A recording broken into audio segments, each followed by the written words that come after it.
దారిద్ర్యవి రావణ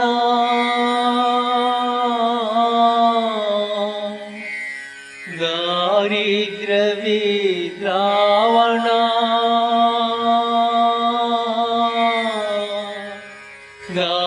దారిద్ర్యవి రావణ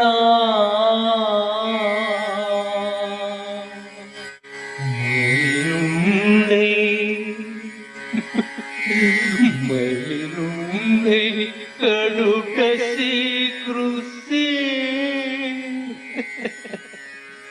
మలినుండై కడుట శ్రీకృష్ణి మదినున్మానాకృతిం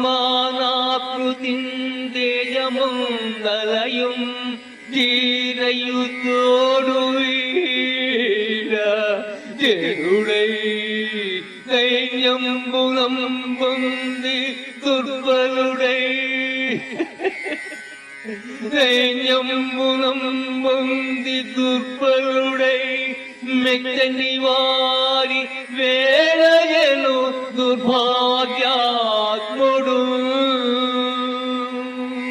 మెచ్చని వారి వేళయను దుర్భాగ్యాత్ముడు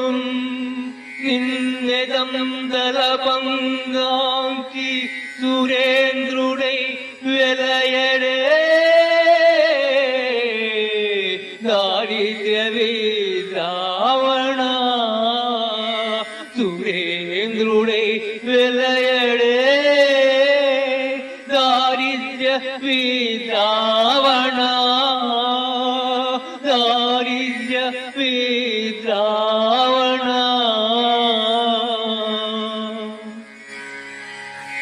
కుమార సంభవము దశమాశ్వాసములో బృహస్పతి కృత దారిద్ర్య విద్రావణ స్థవము నందలి రెండవ పద్యము ఇది. దీనిని ధన్యచోడుడు దారిద్ర్య విద్రావణ అనే మొగుడంతో ఒక దశకంలో రాశాడు. ఈ పద్యంలో దౌర్భాగ్యుడిని గురించి చెప్పి అట్టివాడు కూడా శివుని వేడుకుంటే అతని దరిద్రాన్ని పోగొడతాడని చెబుతున్నాడు. దౌర్భాగ్యుడు అంటే ఎవరు? పాపాత్ముడై బాగా అలిసిపోయి కృషించి గర్వము పొంది దీనుడై బలహీనుడై ఇష్టం లేని వారి దగ్గర కూడా చేయి చాటవలసి వచ్చిన దుస్థితి పట్టిన వాడు దౌర్భాగ్యుడు. అంతటి దౌర్భాగ్య జీవి కూడా దారిద్ర్యాన్ని దూరం చేయు మహేశ్వరుని మనసారా వేడుకుంటే అతన్ని ఆ పరమేశ్వరుడు దేవేంద్రుని వలె ప్రకాశింపజేయడా అంటున్నాడు దేవగురువు బృహస్పతి. తెలుగు సాహిత్యంలో శతకాలు సుప్రసిద్ధమైనవి. శతక వాంగ్మయానికి గాంధీ గీతం పాడినది ధన్యచోడుడేనేమో అనిపిస్తుంది. ఈ వాణిలో దూర్జటి వంటి కవుల పద్యాలు అందరికీ తెలిసిన విషయమే. ఈ భాగంతో ధన్యచోడుడి యొక్క పద్యరత్నాలు పరిసమాప్తం. వచ్చే భాగంలో పాల్కురికి సోమనాథుడి యొక్క పద్యరత్నాలు.